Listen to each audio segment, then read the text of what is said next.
Thank you. Morning, everyone. No, sir. Morning, everyone. All right. So my name is Richard Henry. I work for Rise Life Management Services. I run the programs that deal with gambling prevention, treatment, and research, sponsored by the Betting, Gaming, and Lotteries Commission. It happens every time. The Betting, Gaming, and Lotteries Commission are the regulators of gambling, not promoters. So what it is that they're doing is it's a formula that we call regulator-led responsible gambling. And we're hoping that the rest of the world follows, because if the BGLC says to all the gaming lounges, this is what needs to happen when it comes to gambling. There needs to be responsible gambling. There needs to be help for people. There also needs to be a program for young people. Then it is driven, true or not true, because they have the backative. So we are happy that 19 years ago, the person who was then in charge, the executive director of the BGLC, unfortunately he has passed since, came up with the idea that we need to develop a program since our gaming industry is doing what? Well, expanding tremendously, and you don't see anything yet. How many people see an ad on the TV already with, what's the name of this guy, the blind guy that sings? Neji Boy. Talking about a what? A new game that Supreme Ventures is going to be bringing out that plays every what? 4 minutes. And we'll talk about that because that has implications for how people develop addictions. All right? So we'll talk some more about that. But I'm here with a team. This is Najita Brown, who works in the schools when we do our sensitization. And that is Jason. And we have an intern, Tudian. All right? But I feel so close to Clarendon already, maybe because I feel guilty that I don't come down here often enough. And the drive from where I live was like 30 minutes. So we apologize, but then now I'm opening it up to say that I'd sometimes speak to Najita, because we have a sensitization session that we go into schools and talk to the entire school population, or we can break it down classroom by classroom. And we are open now to coming and doing quite a bit of that in Clarendon, because you're very close to us in Kingston. So it wouldn't be difficult. So we're here. So at some point, Rotted. I wonder which new school that. All right, so at some point, you can talk to Najita about trying to schedule us coming in. Do we have any vegetarians in here today? All right. So just one? All right. I'm going to ask you to speak to Miss Evans about the lunch that they just do one. All right. Who is? Oh boy. So,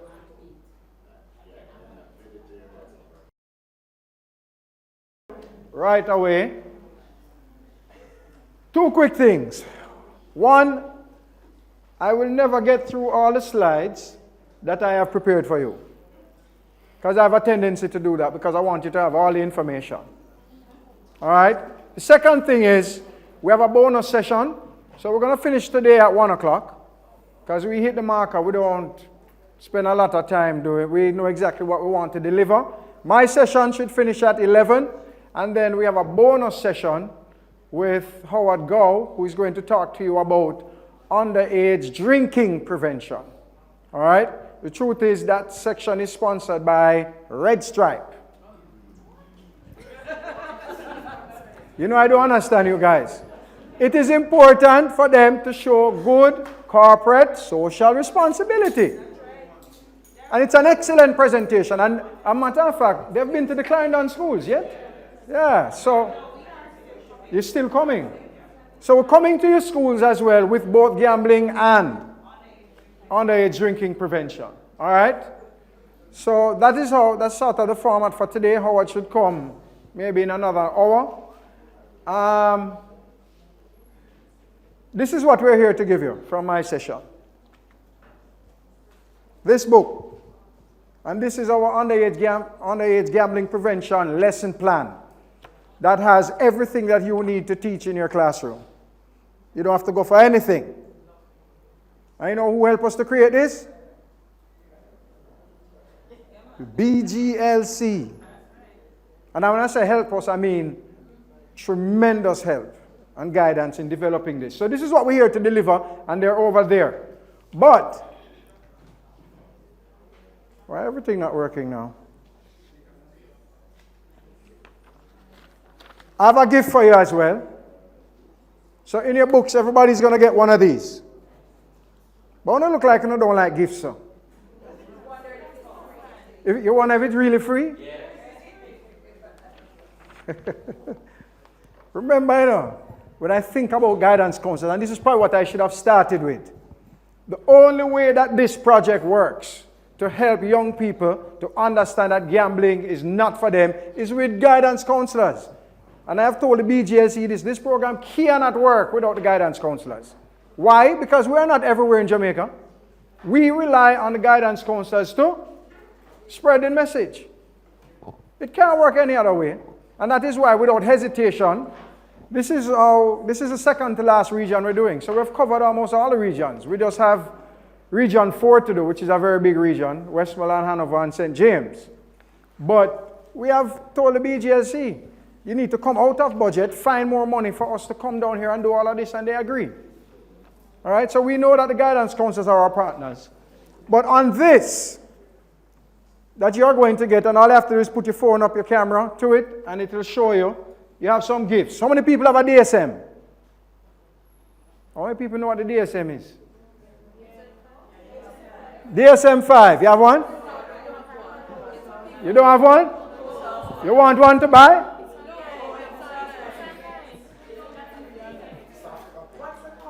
I am, sorry?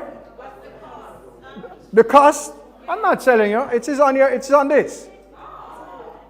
Give it the paper now? My God, have grace. Everybody is going to get one. The QR code is over there. So there's a soft copy of the DSM 5 that's on it. And the truth is, them reach DSM 5 TR now. So I still have to find another one to give you. All right? But also on it is our top 5 jingles from our jingle competition, and I'm going to play them for you. And that's one of the ways in which we get young people active in understanding that underage gambling is a problem. And so the kids across the island presented their jingles, and so we'll show you who won. And it's the top 5. We have anybody from Klein now? Where's Claude McKay? Yeah, I think Claude McKay is in the top 5. So we'll play that for you. Also, every study that we have ever done on gambling, as well as a handout that we have that is called the school info pack is in there. So when you go up there, you're going to see at least 8 items that are going to be extremely beneficial to you presenting in your classroom, understanding more about underage gambling prevention. That sound good? Yes. All right. Again, brought to you by? I love that. The BGLC. And they're committed to continuing to do what we do. So I want to quickly develop an understanding for you of addiction and gambling disorders, develop an understanding of evidence-based approaches to underage gambling prevention, as well as help you to develop a workable understanding of the lesson plans that we have. Can all of that be done in an hour and 15 minutes? I doubt that. But let us see. Okay? I'm going to trust you too with some of the slides that, and I should tell you, the presentation that I'm doing is on the QR code. Okay? So you're getting everything. And I'll trust that you can go through some of the slides that I'm not going to be able to tackle because of time, and get some understanding as well. So here's my first question. Let's go ahead. Gambling is a mostly fun and harmless activity. And you're going to do this. Agree? Disagree? Somewhat agree? Somewhat disagree? Ready? Gambling is a mostly fun and harmless activity. Agree? Hands up. Okay, I marked you. Somewhat agree? Kinda agree? Completely disagree? All right, I'm asking you. Somewhat disagree. Somewhat. All right, so we have everybody in the spectrum. Yeah, but why do you agree? There's a feeling that one gets with the rewarding that one gets when they win. Yes. There is the feeling that you can accomplish more with what you have won. Okay. And Hold on, guys. it helps to extend your friend base because you don't have funds to get more persons. It's a social activity. Yes. Some people can disagree with you. I can't tell you from now. Good answer. How many persons? I want somebody now who somewhat agree. Let me know see people. I remember this lady. Nobody look. Mr. Somewhat agree. See how you look the next way. I did mark you. They somewhat agree. Yes. It's similar to what my counselor said. Okay. Persons, I realize that persons who gamble, even some students have got a gambling place in Mayfair. They Oh. go there and agree for fun, laughter, and the socialization thing. You see the friends and the group of them, so it's like they build a circle. And if you have to, what you get, you stress out. You just want that time. Okay. Right. So I somewhat agree with that. Interesting. Good. What are you? Somewhat too? Somewhat. Okay. Somewhat. Go ahead. Because gambling is something that is fun. For most Okay. persons who do it. But the harmless part of it, Mm-hmm. that's where, I sort of have the little challenge with because you do it, it is nice, it's fun.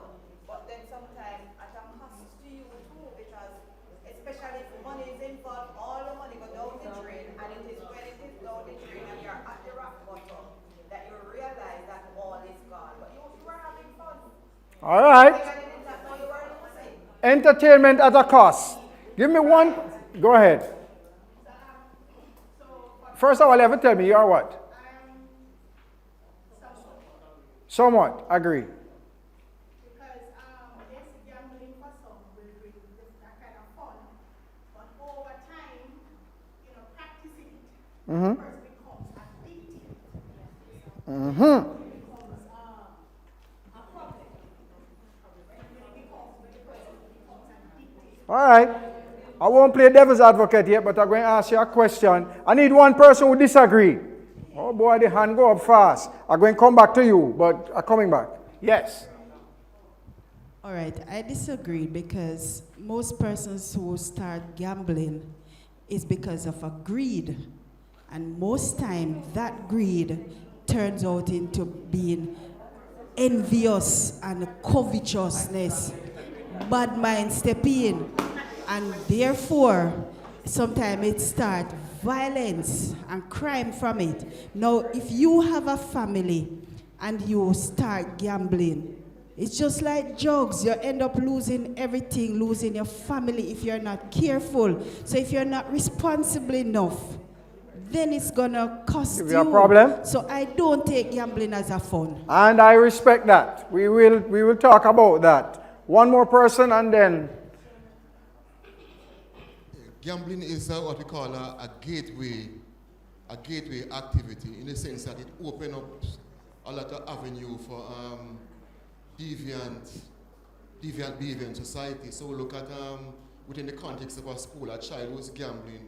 We look at a child who become distracted from the whole teaching and learning process. We look at a child who forms a group or a gang that practice deviant behavior. We look at a situation where it shifts the whole aspect of being self-reliant because you're now depending on this gambling as a means of income. So it shifts you from developing skills and activities that can enhance you. And over time you find that you're now taking from, if it's a need where money is a part of, you find where you start to steal, you're taking away from friends and family. Okay. Be able to meet this need, and if this need cannot be fulfilled, and you find that you might kill. All right. So it's really a deviant. Fair enough. An antisocial practice. Fair enough. But I'm going to throw some stuff at you now.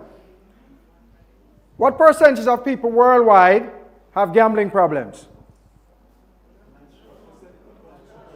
But isn't that important if you're saying that most people who gamble go and develop an addiction?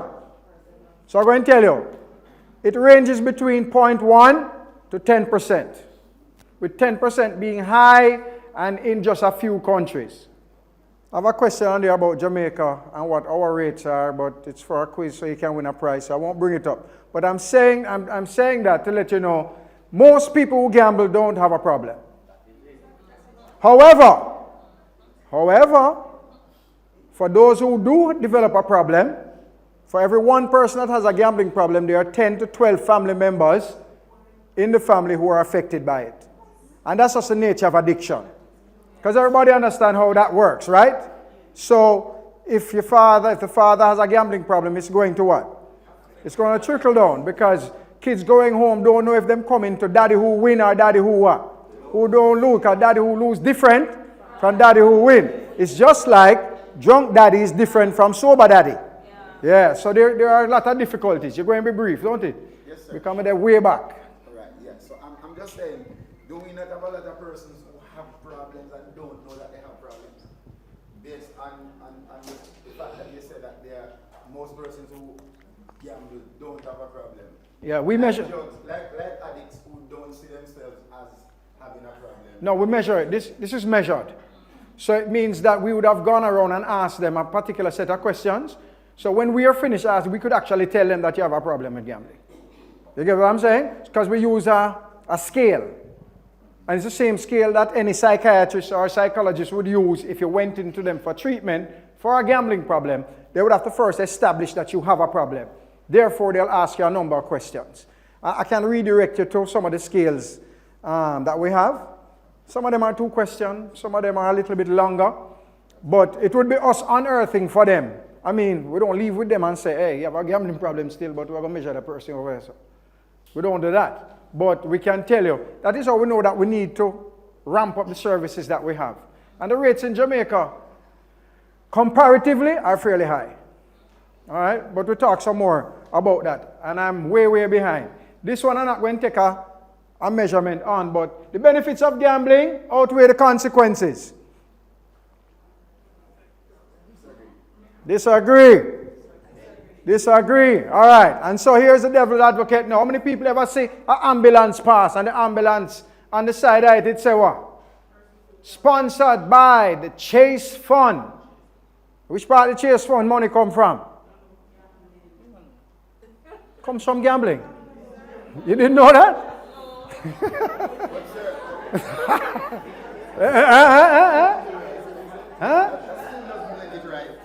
I said, understand though, come back to me. Some of the greatest universities, ever heard of Harvard University in the United States? All right, half of Harvard was built on the proceeds from a lottery.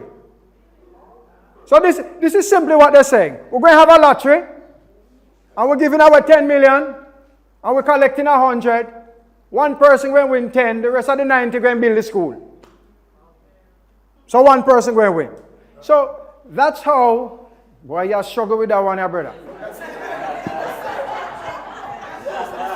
And I respect that. Because that doesn't make it right. I respect that. Encouraging people to chop to support their mother. To what? Chopping. No, sir. Doesn't make chopping right. Let me just say this.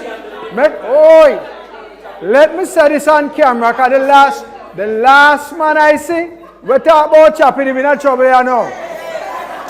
We are against chopping. All right. I respect and understand what you're saying. Yes. Yeah? Doesn't make it right. But let me just say this for what it's worth and move on. This government and the government to come and any other government you get in Jamaica is not going to backtrack on gambling. If you notice, the gambling industry has done what? Okay, because governments get good revenue from gambling. You know what? And it encourages more laziness in the country. Boy, we have to go measure that. Is that coming from a church perspective? Yes. Okay, and that's going to always resonate around Jamaica, yeah, because we are a fairly highly religious country. But revenues that they get from gambling are revenues that help to do different things, clinic, road. So it's something that we could sit here and discuss all day. All right?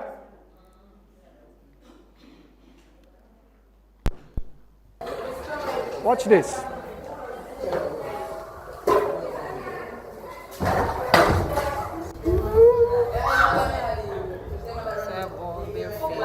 Reciprocated.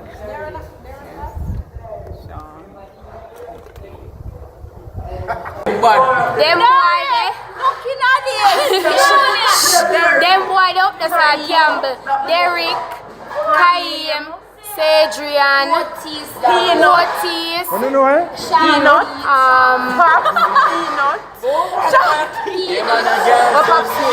I want boy named Pops. Watch out, them a mash up the coop, look there. Them a mash up They're in a the chicken coop. Pops coop. a mash up the coop, Pops from grade 10. Yes, them there on Cedrian, the boy there, you don't know any name. Pops. By the way, the security guard coming, Yeah, Otis there, Gamble, Lied, Pops, Andrew.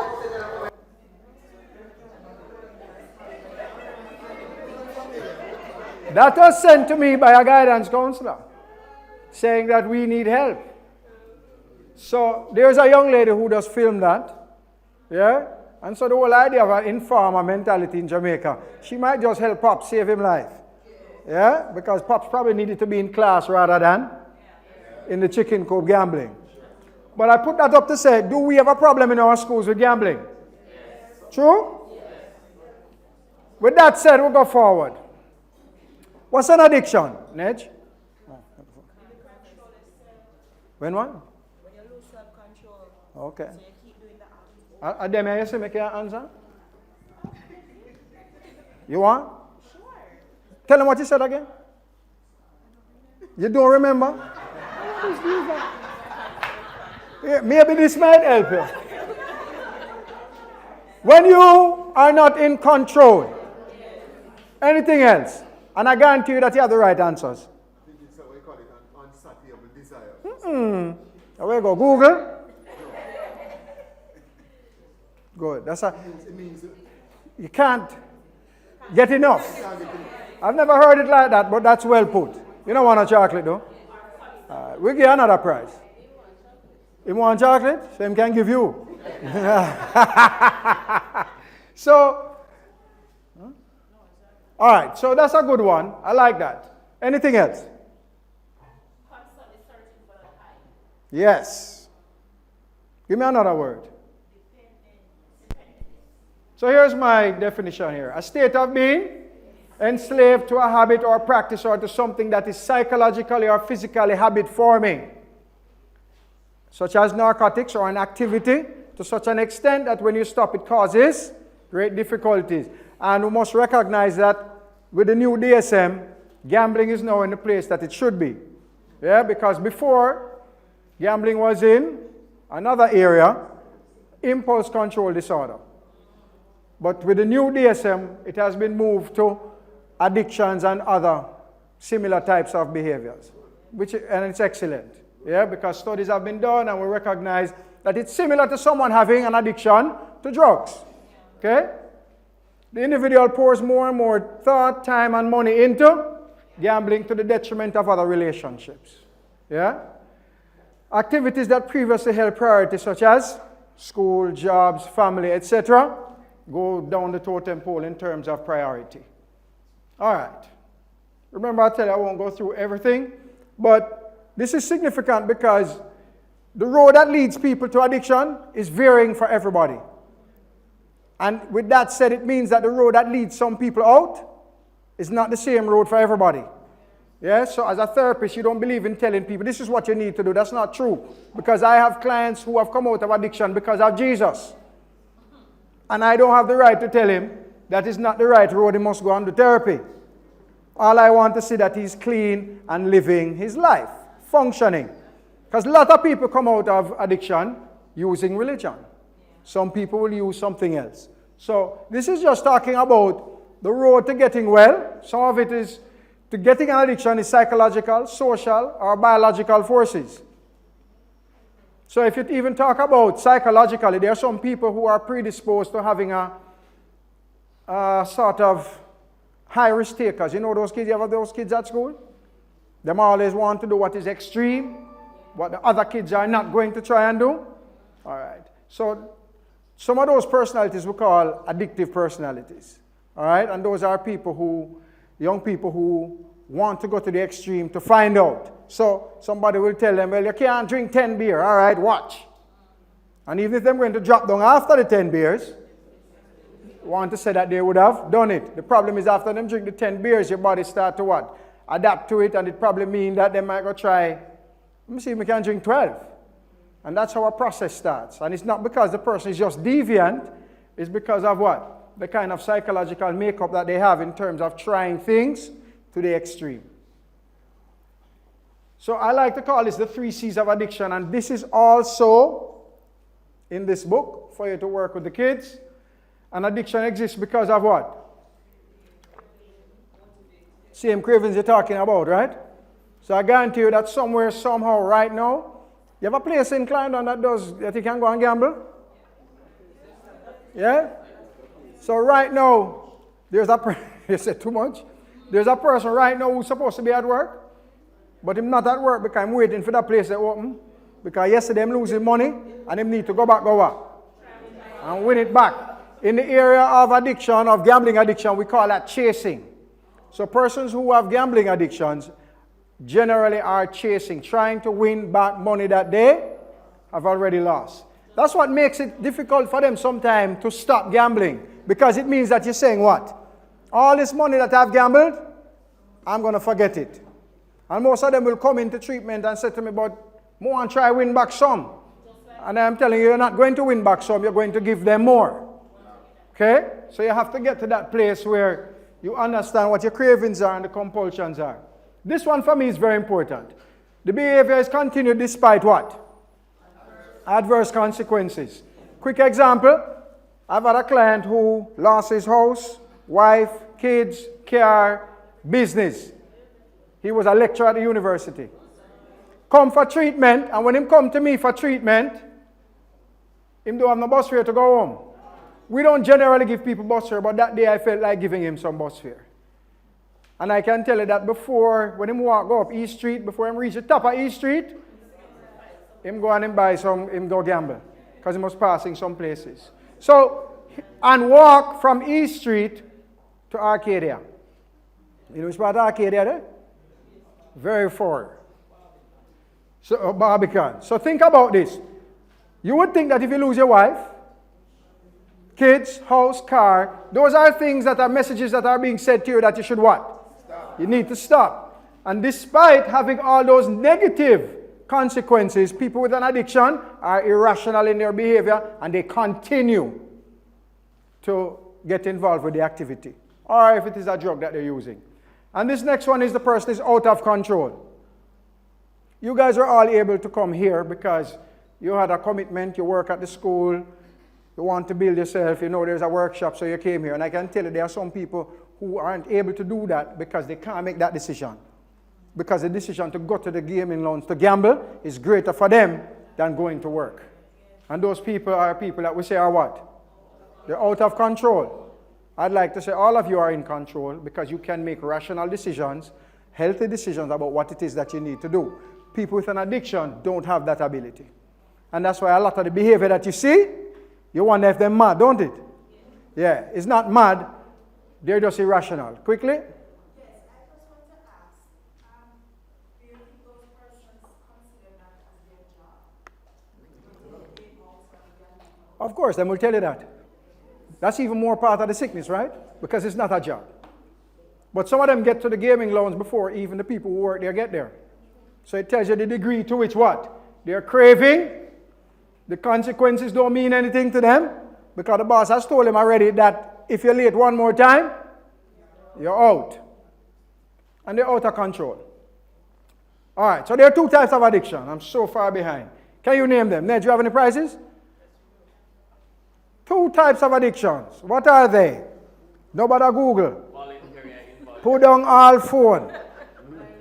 You see that? Google, yeah? Think about it. Voluntary and involuntary. No. Good try though. No. You want me to tell you? That's why I gave you the DSM, you know, so you'll know now. So there's another, huh? Give a clue? My gosh. 2 types of addictions. People can be addicted to substances like cocaine, alcohol, heroin, ganja. And then there's an addiction to a process, addiction to a behavior. This one is new. This is the new one in the DSM. The next one that's coming up in the DSM is an addiction to sex. It is in a section of the DSM that says to be further researched. So maybe in the next 5 to 10 years, you will have the criteria and it will be called hypersexual disorder. Another one that's going to come into the DSM, and this will be good for you guys because I know you experience it, is a gaming disorder. So those kids who are addicted to playing FIFA, same thing. That one is heavy on the research list. As a matter of fact, there are some areas where they've already developed criteria for that. But I know that one is coming. And of course, you know that there is a crossover between the gaming and the what? And the gambling. Okay? All right. So we never get to give away no prize for that, Nedge. This is a significant slide because it's simply saying that when you do neuroimaging studies on the brain of people who are using drugs, people who are gambling have the same sort of brain scan or reaction or neuroimaging. What does that mean? It means that the same chemicals in the brain that affects people who are when they're using drugs is the same chemical. What's that chemical called? Who said that? You look like you're not sure. What I say? Dopamine. She need a prize. I wish. Wait. Oh, no, man. Let me see on the camera. No, man. Just come across. All right. So it is dopamine. If we start talking about that, though, the seminar is going to get long. But the quick part of it is, since we open it up, is that you have some chemicals in your brain that cause you to what? To feel. Yeah? Angry, sad, happy, frightened, everything. So when a gunman come and stick you up, adrenaline or norepinephrine, that tells you that what? This is a dangerous fight or flight, right? But if a gunman stick you up, I don't think you should fight. Right. So these chemicals help to send messages in the brain because the neurons in the brain are not, the cells are not connected, right? So there's a space, and in that space is called a synapse. All right. And so the chemical is what connects and sends the messages in between. But sometimes the chemicals get overproduced. Sometimes they're not picked up. Sometimes there's none. So that affects, especially, and so that's what makes people, I tell people that when you get high on ganja or something, you don't get high on the ganja. You know, the ganja causes those chemicals that can get you high to operate in a particular way that makes you feel like that. So you're actually getting high on your own dopamine. And when you go down, you're getting depressed based on the fact that serotonin is not being released enough or whatever it is. All right, so you have all those chemicals, but we're going to move on. The younger person begins to gamble, the more likely he or she is to carry this gambling behavior into adulthood, which increases the likelihood that they will develop gambling problem. A fair amount of persons who come to me as adults for therapy can tell me that they can remember the first time they gambled in primary school. Simple as that. Okay? Simple. Or bounce, what name? Boom pan wall. Right. I should have asked you what's the definition. Now, this is important because from a study that we did on gambling decades ago, the only study on gambling in the English-speaking Caribbean, the kids did not realize that gambling took place even when you had no money. So in their mind, they weren't gambling when the youth say, well, boom pan wall for your shoes. Can wear a nice new pair of Nike come. And when you hear me talking about an example, I'm talking about something real that happened in our school. Yeah, so I'm go home in I'm socks. Yeah, and these things happen. So gambling, as we talk about it, the individual risks what? Money, property, or something of value. So it could be the party when just buy. Because the party have value, right? And the youth say, all right, marble, if me lick yours, you give me a party. It seems so innocent and fun, true? Yeah, but that's how it grows. Yeah, because next time, he won't bother go buy the party for him lunch. He just come straight with the money this time. You with me? And starve himself, so when he go back into class, him hungry, he can't pay attention or anything like that. You with me? All right. In a recent study, in 2022, what percentage of Jamaicans are believed to have a gambling disorder? Prize time. How who said that? 4.9%. You know where that come from? The price is right. You know it? And then she said 4.8%. What is that? She said 5%. Boy. You're on good price there. I don't know how she know. Oh, you know. She does guess. 5%. And that study that we just completed is also on the QR code that you're getting. So you can read it, understand it, and what are the implications for Jamaica. Yes. Coming out of a pandemic and young people being pushed into using technology, mixed modality. You're not on. You say that would have contributed to the increase in underage gambling because the technology and they move away from outside ring game and so on to now. So could that have led to probably more increase in gambling? I like to have exact data, but what you are saying, I would bank on it.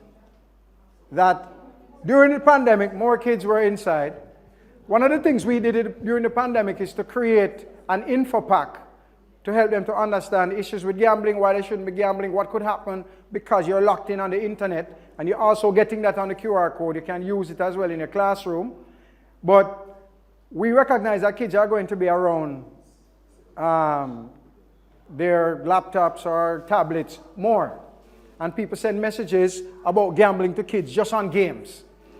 So they're not telling them to gamble, but they invite them to play a game, and then you start to win a little thing, and them say, but what if this was real money? Yeah? So you're right. But I should tell you, the next study on gambling, this is why I love the BGLC. Our third study on gambling is going to come out in probably about June or July, hopefully. Right now, we're in the schools doing it, and it is the Jamaica Adolescent Study on Gambling, Part 2. What's the target population for this study? Because off the bat, I think it's higher than 5%. No, man, 5% is for adults, you know. For adults? Yeah, it's not adolescents. The last study that we did, young people who have gambling-related problems it was 1 in 5. Okay, that's 20%. But I can tell you, generally, when you do studies on young people and gambling, between the ages of, say, 10 to 18, those rates are generally higher than adults. But it doesn't transform because somewhere in adolescence, some of them drop the gambling, and that's why the adult numbers are not as high. But with young people, it's generally higher than in adults. All right, there's the answer. So let's talk a little bit about prevention. And I like this because when people talk about prevention, they're generally talking about what? Stopping something from happening. But we don't want to just think about prevention like that. Read this for me. Prevention is a what? Proactive process.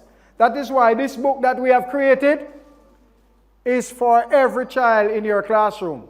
As a matter of fact, it is more for the kids who are not gambling. Because we want to keep the kids who are not gambling. You with me? And that is how you do proactive prevention. We don't wait till something happens or something look like it's going to happen. And I want to tell you that the activities in this book and the skills that it builds in the young persons don't just deal with gambling. It transcends into every other decision-making issue that they will have, whether it is drugs, sex, partying, whatever it is. So there are no skills that we teach kids that are specific to gambling. Yeah? It's specific to good decision making. Okay? So, prevention is a proactive process that promotes the well-being of people and empowers an individual, group, or community to create and reinforce healthy lifestyles and behaviors to meet the challenges, events, and transitions of life. Just like when we had COVID, and the government had to come up with what? Some prevention techniques, right? Right. All right, so you do lockdown. Did you notice that we started to do something else? And way on the back end of it, what we started to tell people, not just about mask and lockdown, we started to say, go and check and see if you have any illnesses, diabetes, high blood pressure, know your numbers. True? Yeah. And then we also start to say, eat properly. All of that was about COVID too, you know. Because then that's another prevention where you're getting people to what? Be in the best sort of health that they can possibly fight. So you get an idea of what I'm talking about if you talk about proactive types of prevention. We're talking about keeping people healthy in general, even before they're going to contract anything. All right, so a lot of what we know about underage gambling prevention comes from dealing with addiction in general.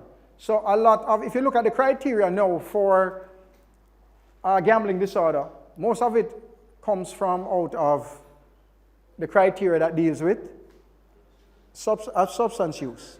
Yeah? Words are just switched around. Why? Because they're almost one and the same.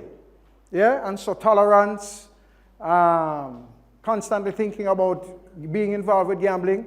There's also a criteria that says constantly thinking about what? Using the substance, getting into problems with the law, etc. They're the same. So all this is talking about is that instead of reinventing the wheel, we have taken quite a bit from drug abuse prevention and used it too on the gambling side.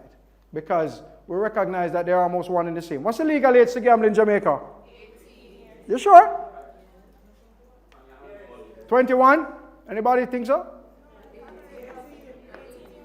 18? Okay. You are correct. It is 18. So, the book that we created, so this is, you guys remember when we used to talk about primary, secondary, and tertiary prevention? All right. So these are the new words now. Universal prevention, interventions, what does that talk about? Every person in your community is eligible for that. Which means that in this book, every person in your school is eligible for use. If we move on and talk a little bit about the next one, selective, then we start to look at specific groups in your school. And then those groups will get a special type of intervention. We have a special type of intervention where we're going to schools and where we want the schools now to come to us, where we do 4 weeks with kids who are already gambling. So we're talking about kids who are already experiencing what? This is the indicated. Indicated preventions are prevention efforts that target individuals, for example, those who show signs of developing problems. Because it doesn't make sense that we talk to kids who are already gambling with this.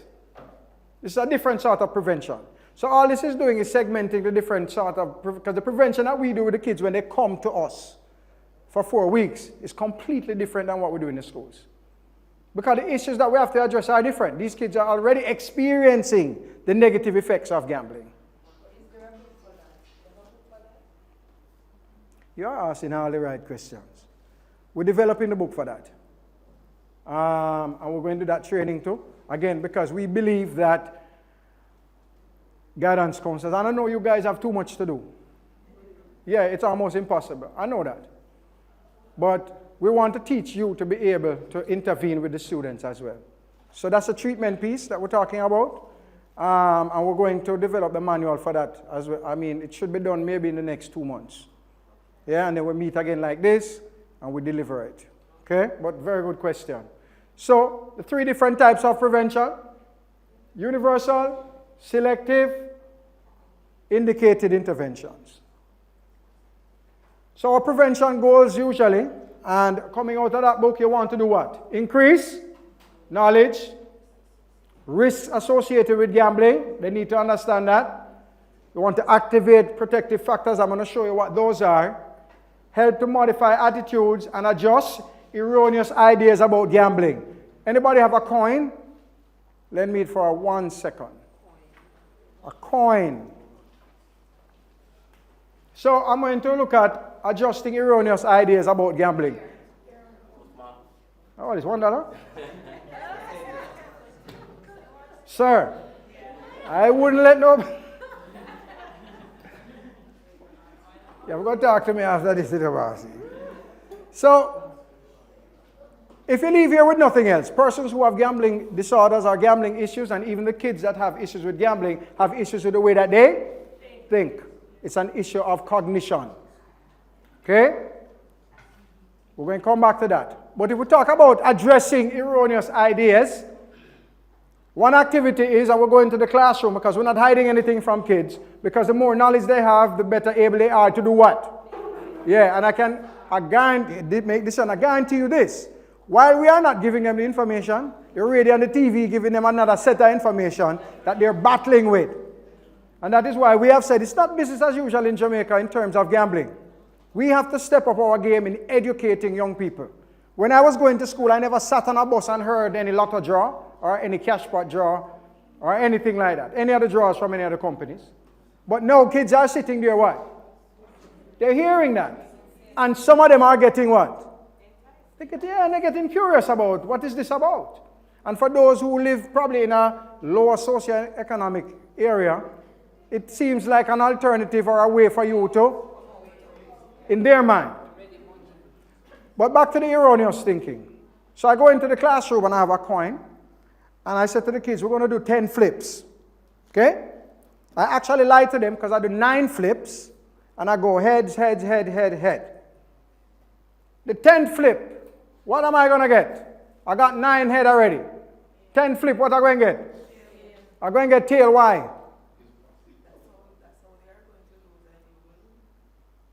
All right, but why do you think I'm going to get tail all of a sudden? Probability? But they're not using probability. How many people in here think I'm going to get heads on the next flip? Chance. Most kids are going to say, and a lot of the kids in the class say, sir, the coin is hot for heads. Can I get 9 already? So it must be heads again. And then a little smart Alec around the back say, no, you get too much now, you're going to get tails. What we're trying to teach. The chances of me getting heads or tails is always 1 out of 2. No matter if I flip this coin 100 times and get 100 tails, the next flip is independent of all the flips that I have done. But people with issues with gambling make connections where what? Where there are no connections existing. How many other people ever see the little man in the shop and him say, hold on there, I went play 25, 80, he might come with the 26. You see a little man in a machine? Nobody not come with anything. Those draws are independent, each one of them. Why do you think each time in the draw them say, under the auspices are witnessed by who? The Betting, Gaming and Lotteries Commission, because they go there. And I know for a fact too that them have to weigh the balls so that them weigh a particular, all of them weigh a particular weight, so one of them won't be less likely to be drawn up in there. It's scientific, it's not a guessing game. But if you turn it into a guessing game and a rake, then people get what? Emotionally attached and drawn into it. And see if them can catch the man. True? Don't the regulatory body add these things to it that it's like signs of food or cow or whatever? And if they put these things in it. That's not a regulatory body. Supreme Ventures. That's a gaming law. That's a gaming. So the gaming person, sorry, the gaming person put it in it. Yeah. So if they're fueling the thought that the people have. No, man. Yeah, but there's nothing wrong. Yeah, but there's nothing wrong with a rake. If I get up this morning and say, China man, here's the problem. So when we say that persons with gambling issues have issues with the way that they think, I must know that if China man play because of luck and a rake and me happy and me go home. The problem is that there are some people who go to gaming lounges. There are some people who play cash pot and think that when them don't win, a thief them. Because they don't know the odds. And so one of the lessons that we teach in the book is helping kids to know what? You have to know probability. Because I still have clients who believe that the reason why them now win is because the gaming lounge thief. And them don't know that the odds of them winning is what? What are the odds of you winning the Jamaica Lotto? Where is it? What again?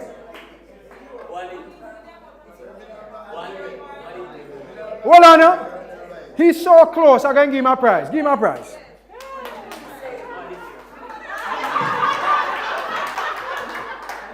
But never say take a prize in a bossy. Man, take the prize. All right.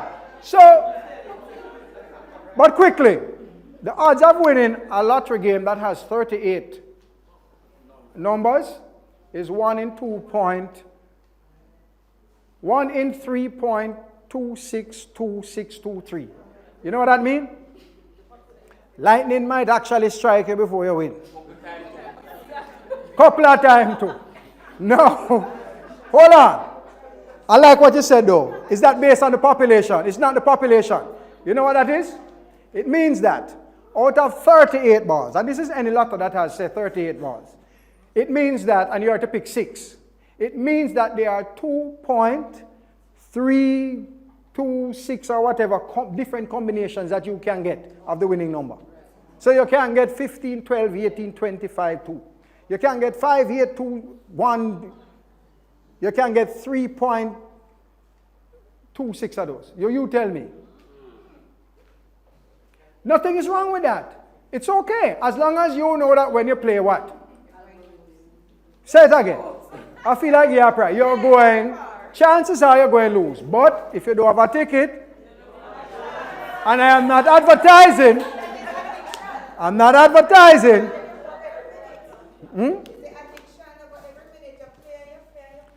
You know, so you're not causing me to not do the presentation. But is it true? Is it true the book never deliver? Me not have to worry about the slide them, and you're going to have them. She raised an important point that I want to clarify. So in order for someone to develop an addiction, the schedule of reinforcement and reward is critical. Example, people who smoke crack. You smoke crack, you get high in 5 minutes, and then what? You come down, and then you need to do what? High again, and then you need to do what? All right, so how often the lotto play? Must be twice a week. The lotto. We're not saying cash pot. Stay with me. The lotto. So the schedule of reinforcement for a game like the lotto is not enough for you to get addicted, because when it play Wednesday, you have to sit down and wait Thursday, Friday, till Saturday. Then you have to go wait Sunday. So if you have a real addiction, what you get what I'm saying? So no man, people who have addictions don't have time to dream. They want to, it's a feeling, you know. So they want that feeling to be fueled. It doesn't happen enough. So that is why games that play every 3 minutes or 4 minutes are concerning to me, because then, let me give you another example. Do you know the machines the slot machines, right? So slot machines are seen as the crack cocaine of the industry. Why? So you go to the slot machine and you put in your coin and you go, psh, and then there's this excitement while it's spinning of what they're going to win, true? And in 2 seconds, you see whether you win or lose. And then what do you do again? Again. And then what do you do again? Exactly. So most people who develop gambling-related issues develop it from those sorts of games.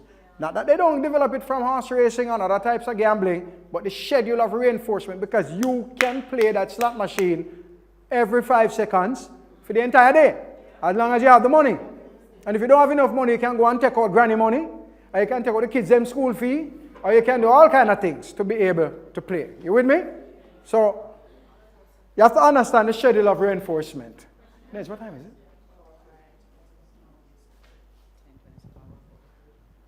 You did? Okay. All right. So. Sir, there's a question. Yes. Somebody asked me the question the other day. I couldn't answer. Is gambling hereditary? Let me drink some water first.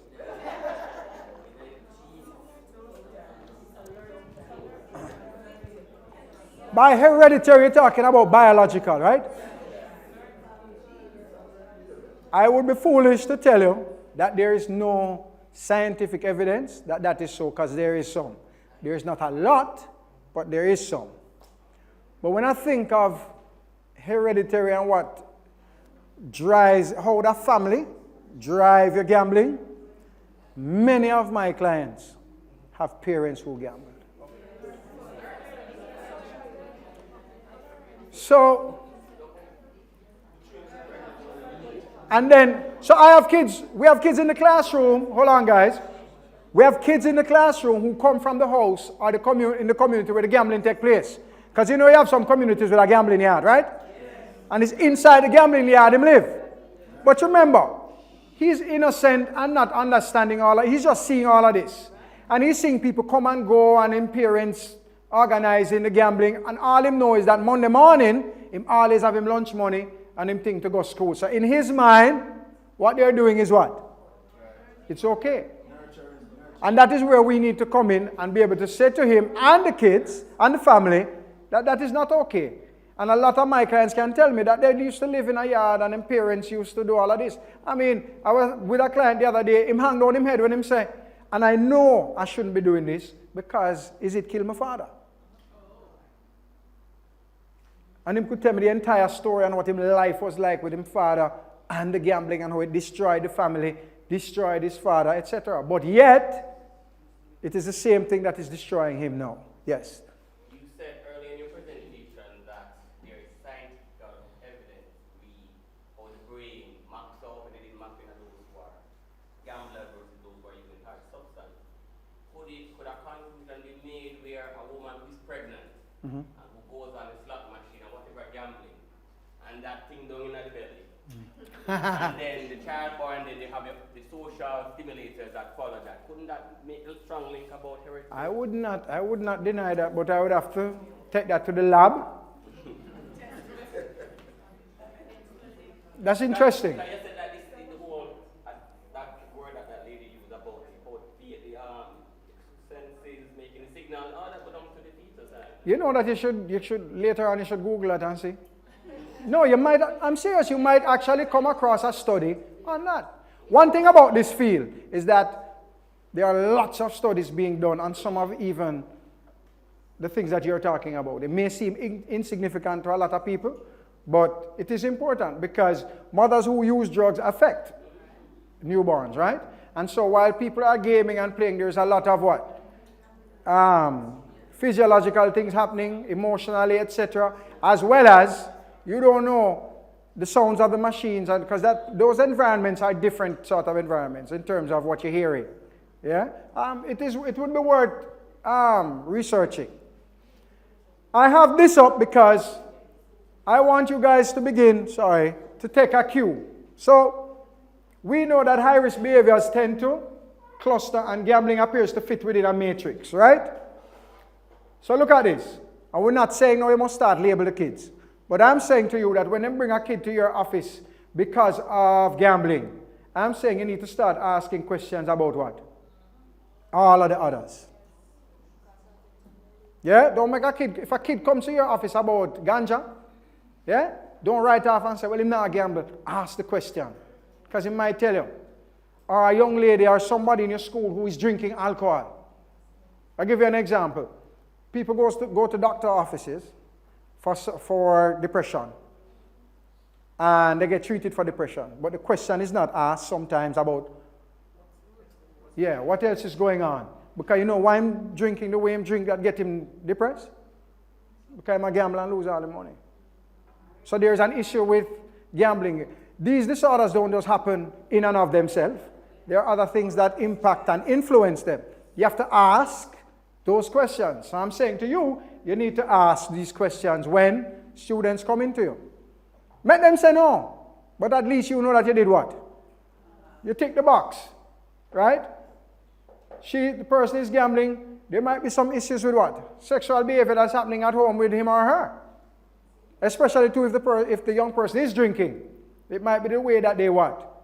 Try and block out some of the sexual abuse that's taking place with our uncle who living at the yard. True? Yeah, but you're not going to find that out if you just focus on what? Yeah, and on the drug use or whatever it is. the problem is never usually just the problem. That makes sense? Yeah. You have to be, because we are trained in this area, we have to be smarter than the average teacher or whoever is out there. We have to ask these other questions because we know that there is a tie-in with some of the other behaviors. All right. What is a prevention initiative? This is for a prize that seeks to keep youth under 18 who are not gambling, and is reflective of what type of prevention approach. So a prevention initiative that seeks to keep youth under 18 who are not gambling, is reflective of what type of approach? Underage gambling prevention program, like, right? God, Lord have mercy. That is not the answer. Jano. Hey? Hey? Hold on, let me see a hand a wave.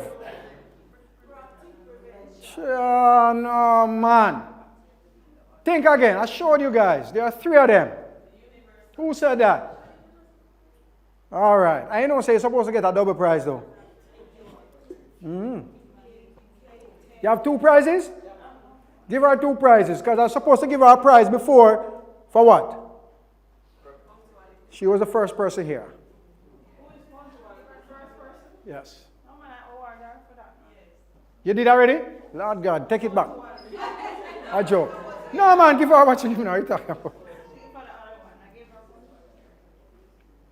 All right. Oh, I don't say how I did. All right, guys, these are some models of prevention.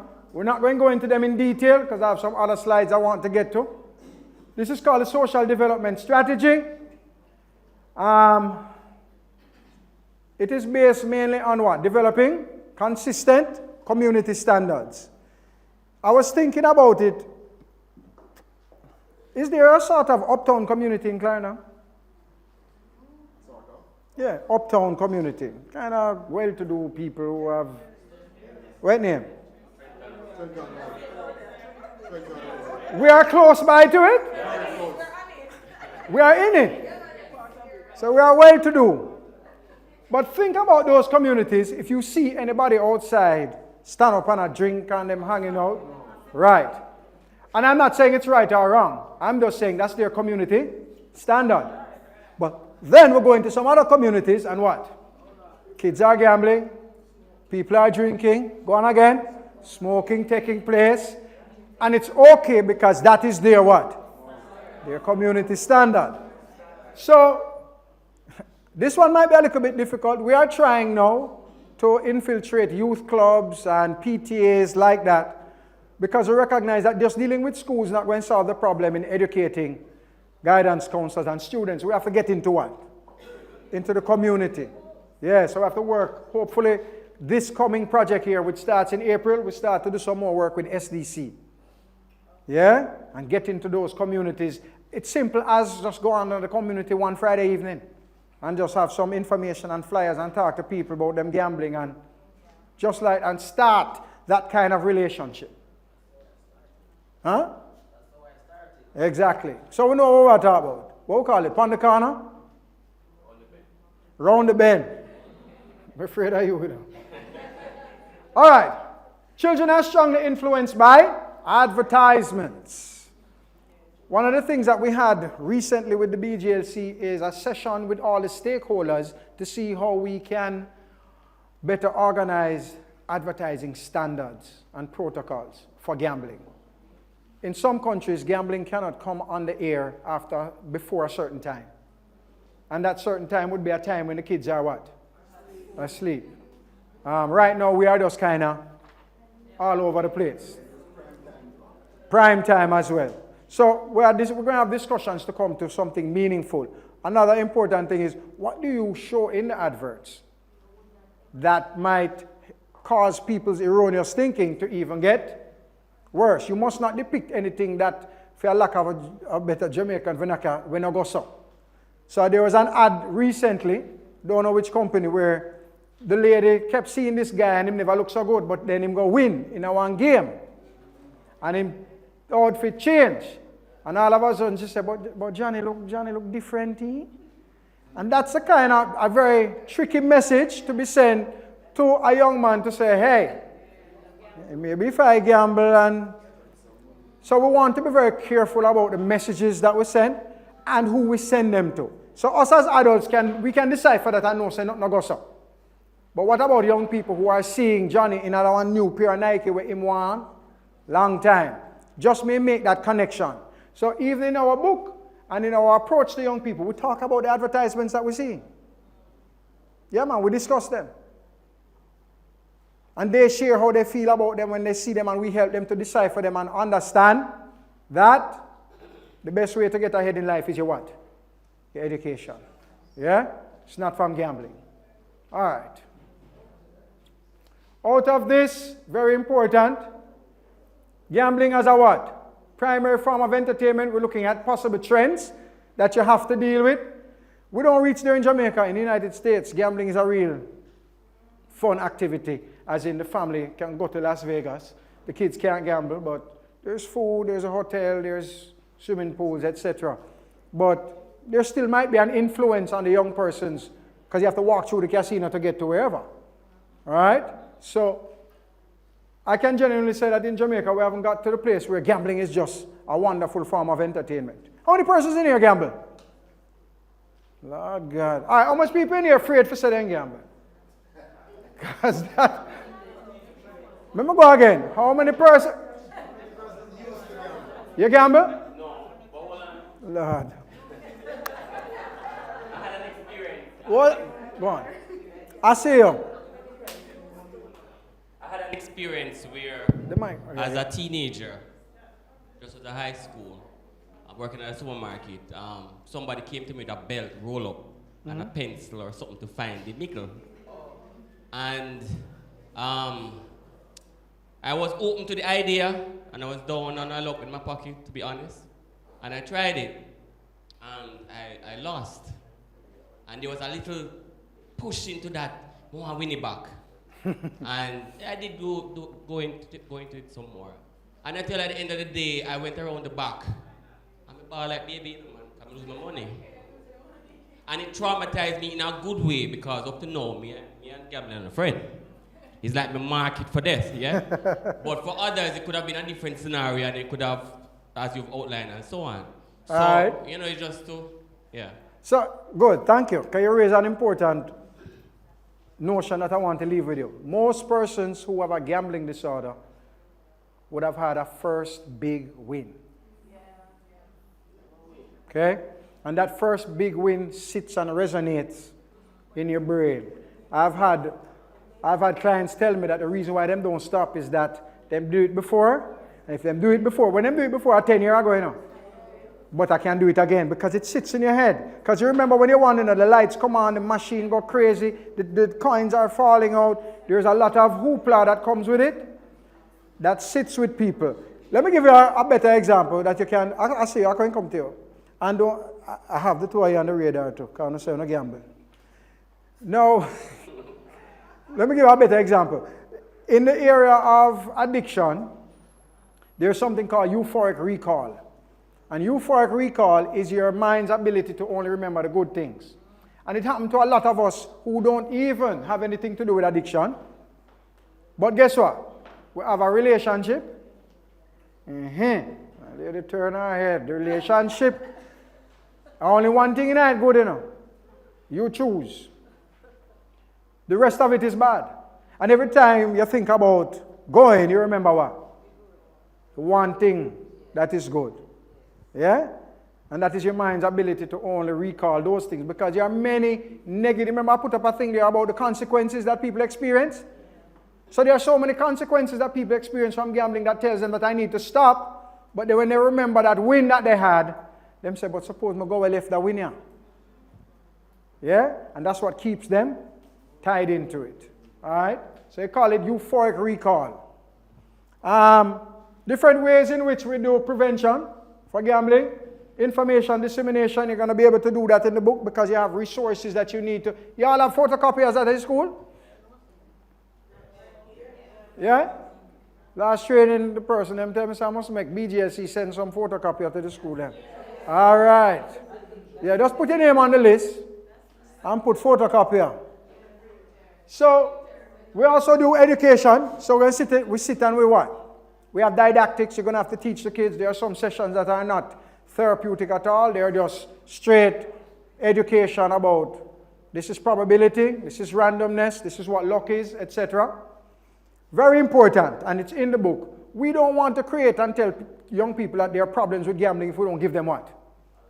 Solutions, alternatives. Yeah? They must have alternatives. And so we share that as well. Problem identification is really for the kids who are already gambling and start to have problems with gambling. Do any of you, can you think of any students you have like that? That need another type of intervention because they're already gambling? Are most of you from high school or primary? High school? Okay. I'm going to move from that one. What time is it now?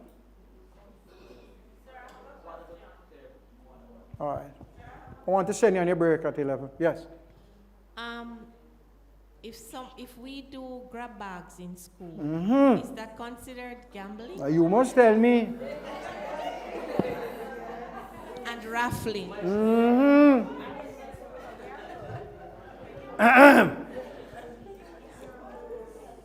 You want me to go back to the definition of gambling?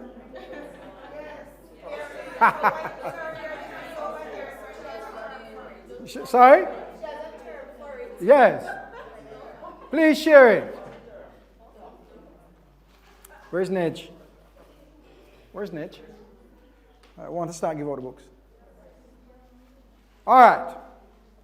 Grab bag. What do you think? Be honest, man. What do you think? And raffle. In the way I asked me for.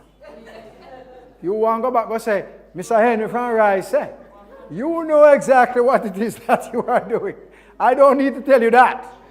All right, we're going to start to hand out the books. Because we have to discuss them quickly and I want you to go on your break and I am concerned that I don't see Howard yet. All right, so quickly, prevention of gambling problems in adolescence. You have to do what? Address issues of loss and grief and depression. Why?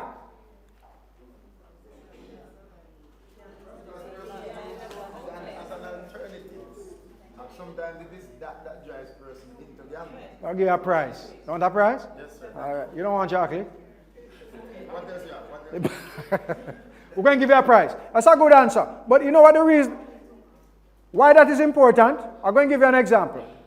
I once had a client who had a gambling and a drug problem. I did not do, and that's why you must use your DSM. And there are screens that you can do for depression with your students that are quick, and it's just a screen though. But why it is important is that he came to me, we did counseling. I skip over the part where I must do a depression screen. And him go away, and I don't see him for 3 weeks. And I'm wondering what happened to him.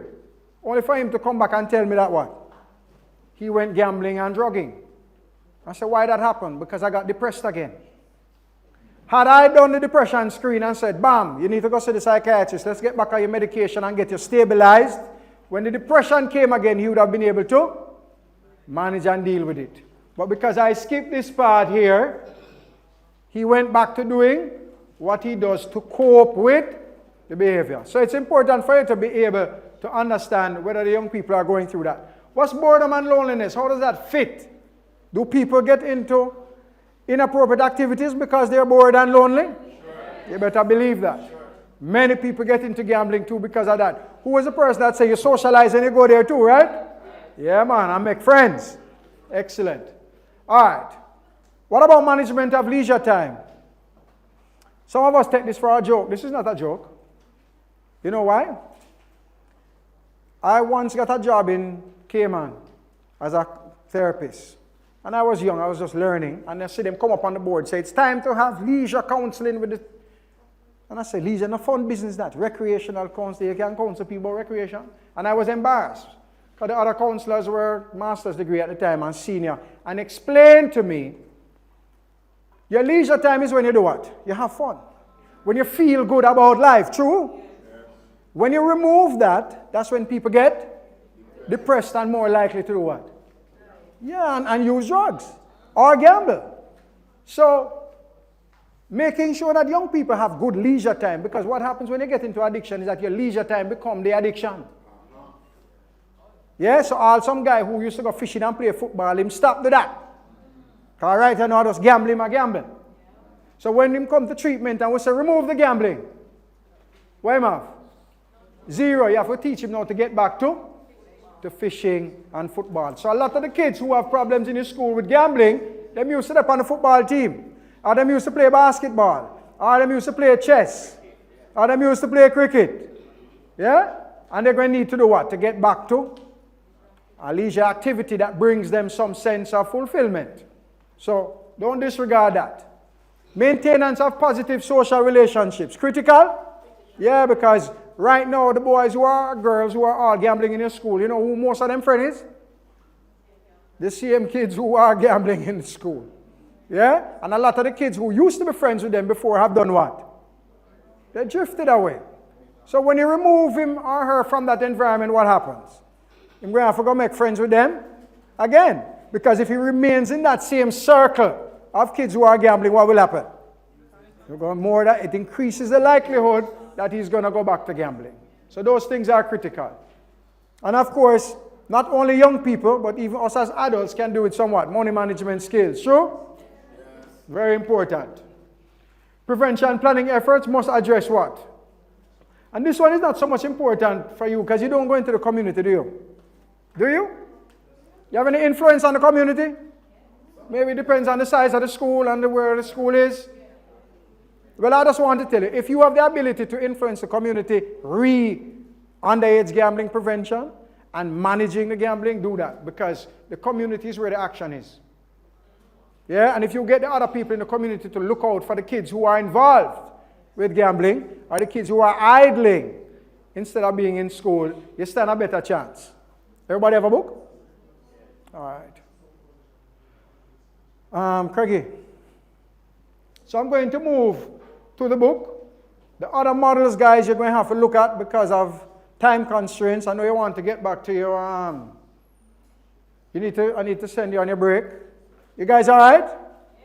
All right. Quickly, another model is the public health model then. The public health model is what the government used when we had what? COVID. 3 critical elements of this model of prevention is the what? Host, agent, and environment. In this case, the agent is gambling. Who would be the host? Yeah, the host would be your students, eh? And then this would be their environment, which would be a combination of what? School, community, home, and different places. And so, if we can manage, remember we can't influence this, right? Well, we tried to, and this is where you try to influence it with the vaccine or whatever it was. Yeah? Outside of that, you're going to have to work where? Right here, host and environment. Okay. Oh, Howard is here. All right, guys. Let me speed up for you. There's some questions because I want to give away these prizes. Jamaican young people reported opportunities to gamble in which of the listed places? Prize. Hands up, let me choose somebody. Where is it? Does all of the above have implications? Of course it has implications. Yeah, it means that the problem is not even just about us here being able to fix it. It involves a lot of other agencies, eh? Now, do you realize that it is okay for the BGLC to be doing what it's doing? Because the government also has an important part to play in dealing with this issue. Okay? Why do young people gamble? Give me some reasons. How much of a thing I give you, brother? Oh, yeah, go eat.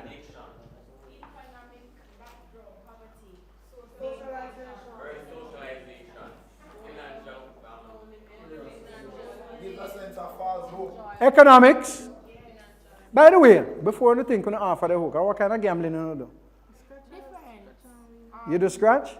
You win it? Grab bag at school. Grab bag. Rally at church. You like the scratchers? You used to gamble before the scratchers? No. I find that very interesting because I find the scratchers, I find it very interesting because since the game has come in, and I mean, this is just anecdotal. We have to do real research, but a lot of ladies, a lot of females like it. Interesting. Fingernail? Oh, you have the fingernail for it, but she not a fingernail. All right. So young people gamble because, what? Respect. The excitement it brings, sensation seeking, enjoyment, or to what? Yeah, there's some data that says that most people who get involved with gambling are people from a lower socioeconomic background, which are the people who really can't afford to gamble. But they're gambling with the hope of what? Of winning. And the false hope that it gives. Other reasons, peer pressure, to relieve boredom, and we talked about this before, to relieve feelings of depression or other negative emotions. Fair enough. So there are also some negative consequences. Increase what? Delinquency and criminal behavior, disruption of peer and family relationships, and of course it negatively affects what? Their schoolwork. And that's why one of the goals inside the book, and there's a goal setting exercise, is to ask kids what you want to become, because as bad as he is giving trouble, or she is, I guarantee you that these kids have something that they want to be. Believe me. And it's a place for you to work from. Yeah? So the question is, what do you want to become? And she will say, I want to be a lawyer. And my next question is now going to stump her, because I'm going to ask her, how does your gambling at school help you to become a lawyer? For the first time, she's going to recognize that her thoughts and ambitions do not match up with her current behavior. So, because you're trying to create that dissonance, right? You're trying to create a problem for her. So explain that to me. And they can't explain it. So now, let's create the roadmap that's going to take you from lawyer to, from student to lawyer. And that roadmap does not have gambling on it. The same thing I'm talking about, you could use with kids who are using what? Who are using drugs. Because the roadmap to get there does not have on it anything about deviating to use drugs. And you can make the roadmap. What's the roadmap? You have to go finish primary school. You have to go high school. You have to move through the grades. That means you can't deal with suspension, expulsion, because that's not going to work. True? And then you have to pass the exam then. Which part in there involves gambling? No part inside there. So either you're lying to me that you want to be a lawyer, or you just don't know or understand what you need to be doing. You guys understand what we're doing there? And that's just one technique that you can use. Yes? When you treat with these persons, when you pull in the support network, because on their own, I think it's going to be very difficult for them to work through. So do you pull in like for the child, the parents, and for the male, the spouse, because they will need the support, and also when they go into remission and they have the side effects and all of those things. Most definitely. Then the greater the support network, it'll be better for the child. And especially parents, the parents must be involved. Because you are not going to, who's going to see the child most? Not you. You only see them come to school and then them go home. Who's going to take up the work at home to say, all right, you need to find an activity to be involved in. Maybe you should go do some volunteering. Maybe do some activity at church, etc. Quickly. So sir, the child who you asked that question that says, I want to be a lawyer. Yes. What if they're able to give answers that show some critical thing that, hey, I do the gambling because it increases the chance for me to have some money to go to university. Or it teaches me these strong kind of internal attributes or whatever. So how you treat with that, and what would that say to the thinking of the person? Is which school did it go? What you said, sir? Which school it went? Which one of the schools? No, college. I went to Bethlehem, Oregon. Beautiful. And I trust that at Bethlehem, they gave you the real skills. No kid can tell me how that going to match them up to become a lawyer. And I am sure them can't tell you either. Them can't do it. How them going to do it? Tell me. What's the reasoning? Because I'm trusting you, because I know that you can make them reason out of that. Tell me the truth. No, it's not. No, I understand what you're saying. It's just that you have some people who are thinkers. They're thinkers. They make a connection. Not everybody does blank. So there is no, folks, school, lawyer, gambling. There is no Einstein couldn't prove to me how fiend gambling will help him to become a lawyer or scientist. It just can't be proven. I am trusting you as the persons with the skills to make that. It's just the same argument that people have with the chopper. Yeah? And I can tell you that, let me give you a quick example. Because, what is this guy name from PMB? Damian Crawford? Yeah. Gave a great example. Them not telling you, them just telling you how many of them have been successful, you know. The majority of them have not been. And a whole heap of them dead. More, who said that? Good. So don't tell me about chopping is the way. It's not no way. I can show you a way that I guarantee you that you're going to take care of your family. So, but that's why when I asked you which school you went to, it was no insult. It just to say that I trust that you are smart enough to not make any kid bamboozle you with that kind of foolishness. And you know what? Respect to him if him try. Because that's what you're there for, to be able to say to him, son, it don't work like that. This is the way that it works. I can't blink can help. But that's all. Oh, what do you have to give me a little time? In response to Mr. Lawson's scenario, sometimes they might say that the gambling will assist them with the money towards the education because they are thinkers.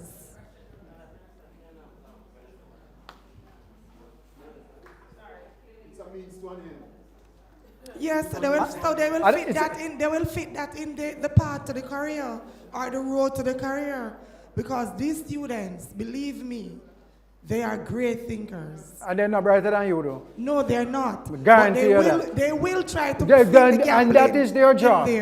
You can try. But they did not come to this session, did they? Good. They did not get any training. They cannot bamboozle you or I. The facts are the facts, folks. But guess what? I'm very sorry.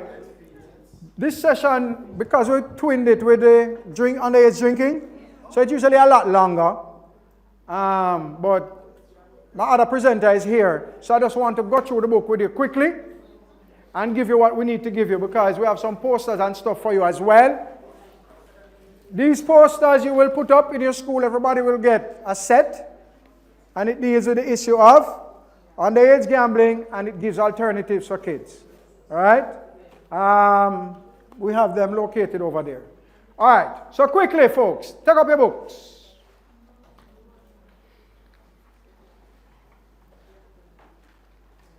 One of the first things I want you to recognize is that we know that some kids don't read and write very well, even though they move through whatever grades. True? You see, once you say to the kids, we're going to do a pre and post test, some of them start to get what? So we eliminated out of this any test for kids to write. The pre-test on this, because we have to do a pre-test, we want to see if when we teach what we teach, if at the end they learn, we have to measure it. And so the pre-test on this is something that you do in our group. So you will set up in an area, agree or disagree. With me? And then you'll say I have 15 kids. An adolescent is anyone from 10 to 19 years old. And we know that answer is right. But then the kids will move to what? Agree or disagree. And if 5 kids go to disagree, you write down in your notes, 5 kids disagree. 10 kids agree. When you come back at the end of all the sessions to do it again, then you do what? An adolescent is anyone 10 to 19. Hopefully from your teaching, all 15 of them go to agree. And then that's when you would say, that's the difference. So pre-test, it was 5 who went to disagree. And now at the end, they seem to all understand that. You with me? Who not understanding? All right. They're at the back, the pre and post test. I think, yes. Similarly, you have 15 of them in a spot again. Because we're doing this at one time. An addiction is wanting more and more of something without caring about how it affects your family and life. And then kids move to agree or disagree. So we are eliminating having to read, having to tick, and all of that. We'll put that work back on you. And during this time, 14 kids went to agree and one went to disagree at pre-test. Hopefully from your teaching, they will see that, and when you go to post-test, all of them will be in the right place. So you have to be able to compare, you agree and disagree at pre and post-test, before and after. Anybody don't agree, don't understand, hear me? It's a focus group question here. That's what it is. All right? And that goes, there are some other questions that are there. Again, this is just to ease the anxiety of the students. So, go to activity 1. Every activity in this book comes with the homework and resources at the back of the book. All you need is a photocopying machine and the time to prepare the lesson to be able to give them ahead of time. So each lesson has to be given at the end of the lesson before, for the next lesson to come, because they have to go and do the homework to come back to class for the lesson to flow. Okay? So activity 1, this is just some of the things that we're teaching. What we just talked about, what is an addiction? Is it important for kids to understand that? Of course it is. Okay? What is gambling? Gambling-related terminology in activity 3. Activity 4, addiction, gambling, and the family. On the same QR code, there's a story there where a young lady is talking for maybe about 5-10 minutes about her experience of her father having a gambling addiction. It is from that story that you are going to address the questions that are in activity 4. All of that is on the QR code. Okay? We had put them on CDs before, but then I realized that I was just showing how old I was, because nobody now use CD again. Exactly. So it's on the QR code. You can download it and just play it for them. All right? Underage gambling, consequences. Name one of the consequences of underage gambling.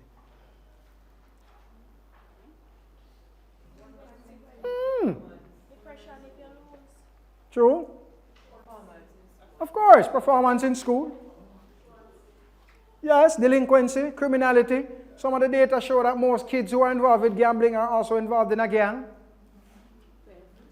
Of course, theft, because you're going to need more money too. Okay? They're very misaligned priorities. All right. Activity 6, your values and gambling. Again, doing a values clarification exercise. How does that relate to being involved with gambling? Again, this is creating a roadmap for them that this delinquent type of activity does not fit in with the goals that you have. Understanding what influences us, and what influences us comes from where? Both internally and externally. The great thing is that we can actually manage the ones that are internal, and then learn how to deal with the ones that may be coming from outside. Very good.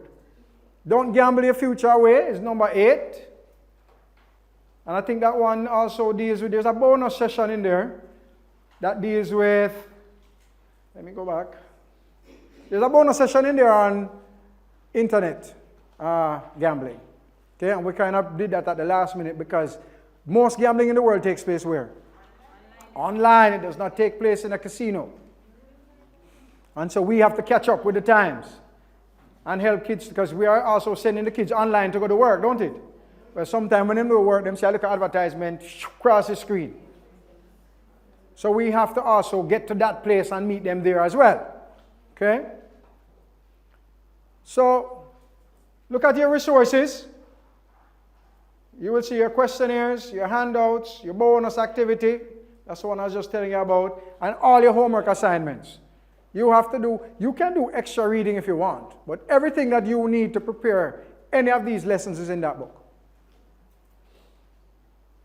The 3 C's of addiction, definition of gambling and other information, underage gambling prevention education, youth gambling, who gambles and why, internal and external influences, underage gambling, don't be influenced, and the online resources, youth gambling prevention information. Those are some sites that the kids can go to be able to learn more about underage gambling prevention and that sort of thing. Yes? I know here in the introduction it says designed for students grades 5 to 7. Why not lower? You can. Bend the tree when You can. Please bend the tree. I tell you, when we just started this, well, I didn't have staff. It was just me, and I went into school big and bad, excited, and got to grade 11 and said, who is gambling? And the whole class said, me. And I said, I'll soon come. Because we know that we're going to have to do a different intervention. That's not my group. And I got to grade 10, and by the time I reached grade 10, 3/4 of the class said, me. I said, I still don't reach there yet. Right now we're reach grade 3 and 4. Yeah, that's what's looking good. So we're out of the high schools doing universal prevention. And even when we still go to grade 4, you might still find a 1 and 2 picnic where say, no, I have that they're asking to start at grade 1. Grade 1?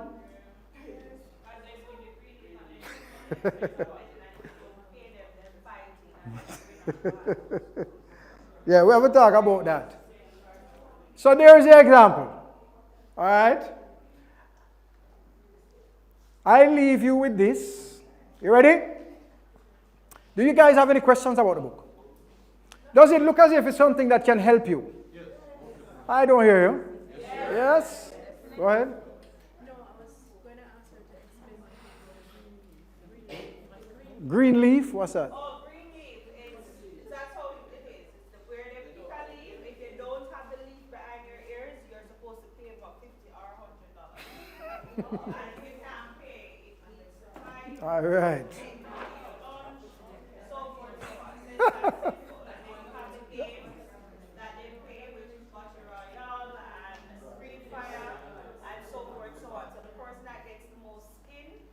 Right. So that's where we start talking about how they are weaponizing some of these regular games that kids play into gambling activity. Because they start out with skins which are not super valuable, but some of them more valuable than others, and if you get a certain amount, so it's almost a kind of build up into, so now I want all these skins because the skins value something. So now I'm into gambling. Okay? So we're going to have a big battle with the internet and online gaming and gambling, but we are here to continue that fight. Anybody has any questions about the book? What's the timeline for like 2 weeks, 3 weeks? Can I tell you? Anytime you take. And I can tell you this too, you don't have to teach the whole lesson back to back. If a class is having a particular issue and you see a lesson here that you can draw out, pull it out. I want you to be as dynamic as you can. Very flexible. That's just a tool of activities. Okay? Regarding the presentation, it's an eye-opener for me because I'm not really exposed to gambling, but I do notice that I am encountering students who are involved in it now more and more, and as you said, the underlying reason for them to have maladaptive behaviors and other behavioral issues, sometimes it's because of gambling and other stuff that you mentioned. So, and you know what? As you said, the boys, so for example, I'm giving an example. The boys spend off their money in lunchtime gambling, and then they go to the girls and ask them for money because they don't have any fear to go home. And the girls give them. So we realize that this trend actually affects other aspects. Of school. Because, you know, and then the parents get involved because parents are saying, I send my child to school with money, she don't eat any lunch, and she's not eating any lunch, and I don't know what's happening and things like that. So it spirals into a number of other issues. So thank you for this eye-opener. That's a great example you gave. I think I need to invest more in this, in the gambling, and in terms of how it affects individuals. Let me tell you, thank you very much for that. But we recognize that even in some of your teachers' colleges, you don't know much on addiction, right? One of the things that we're trying to do now is to do the same training with the guidance counselors in training. So before they come out, you come out with the skills.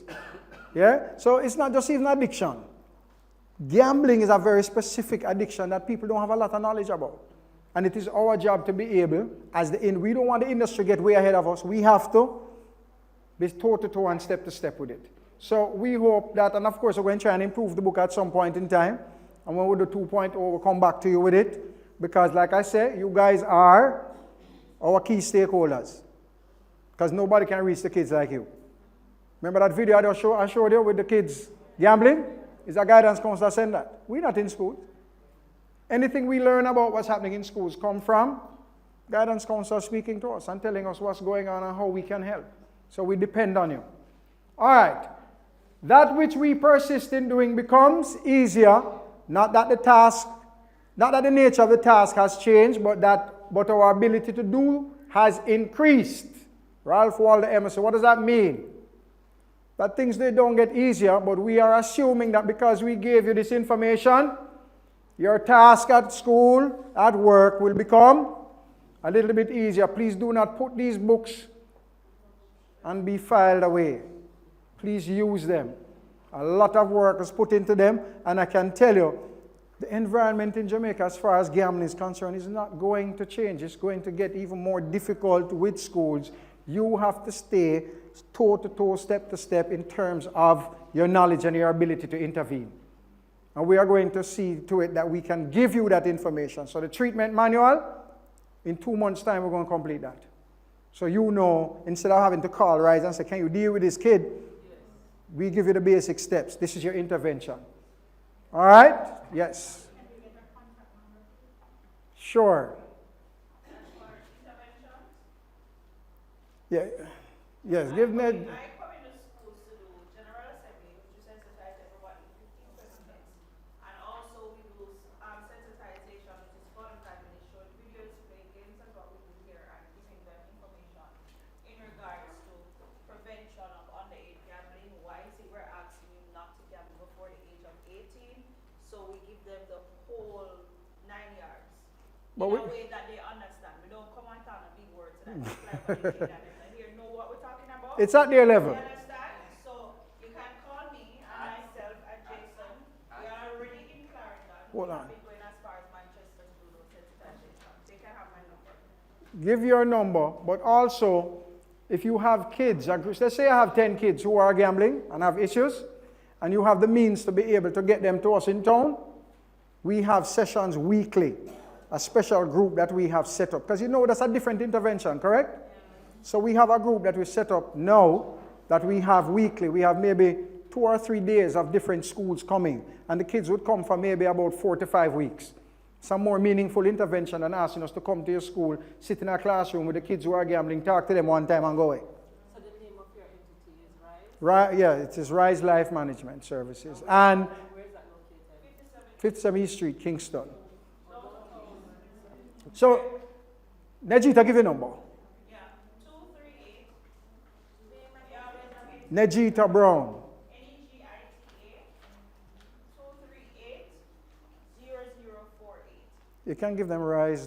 Well, if you call Nejita and it is not about a sensitization session, it is about kids who are gambling, she'll refer you on because that gentleman is in office. Okay? All right. So,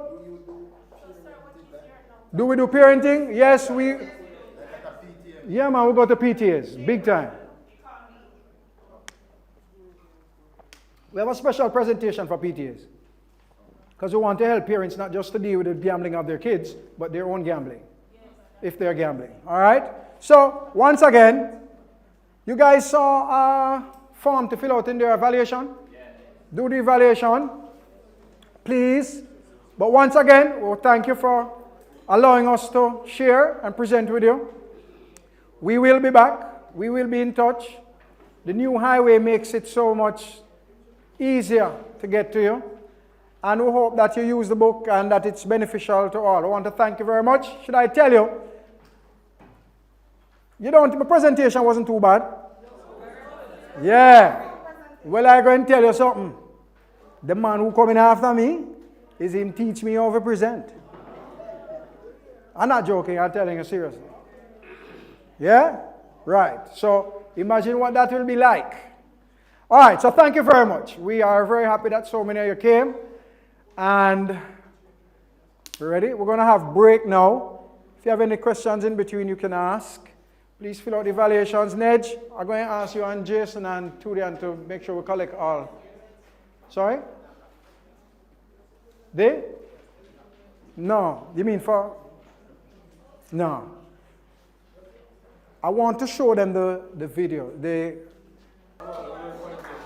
Claude McKay, 4th place. Cumberland High School. School youth, focus on your book, participate in positive activities, cause the gambling too risky. Underage, don't gamble. Don't gamble, myself, don't gamble. Enough you get expelled from school. Some of them get suspension. Yeah, and not just that alone. Some of them are steal, some of them are fight, lose friend over gambling. Wrong thing, bad thing, leave big people think to the gambling. That is fourth. Yes, the kids put some work into it. Third place, the Queen School, they sent a video. Not take it up, nobody start this thing. If you're under 18, nobody start the gambling. You make your tell lie and make your teeth knock. Not get enough sleep and make you always broke. Get violent cause you lose, not win. Become antisocial cause you addicted. Get involved in sports, yes, exercise. Avoid gambling venues and gambling sites. Say no to gambling, so that we are free. Underage gambling is not for you and me. Not take it up, nobody start this thing. If you're under 18, nobody start the gambling. Not take it up, don't take it up. Nice, right? So get in there. Second place, Ascot High School.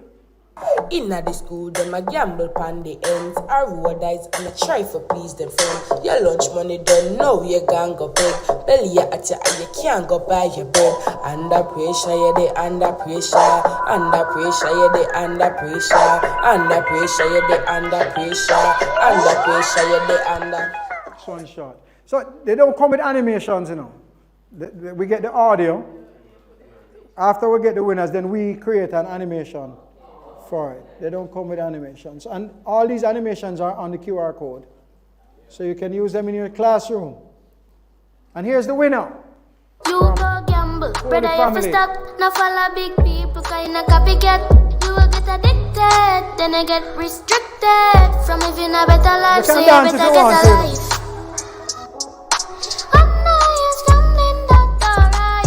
Under 18, underage gambling, that's alright. Gambling and a plaything, and the gambling we not get a rating. See the school gate, they have to go straight in. Underage gambling, that's alright. You like that? So like I say, even in your lessons that you have, Holy Family, even in the lesson plans that we gave you guys, you can infuse this if you want to. You can create a lesson out of it. I also gave you another lesson with a kid named Jerome, right? It is also on the QR code, and that's a separate lesson that we've taken out, and it has a video, it has an animation and everything. So you have more than enough tools to engage your kids, all right? Thank you very much. You're going to go on your break and then come back for Howard. Appreciate it.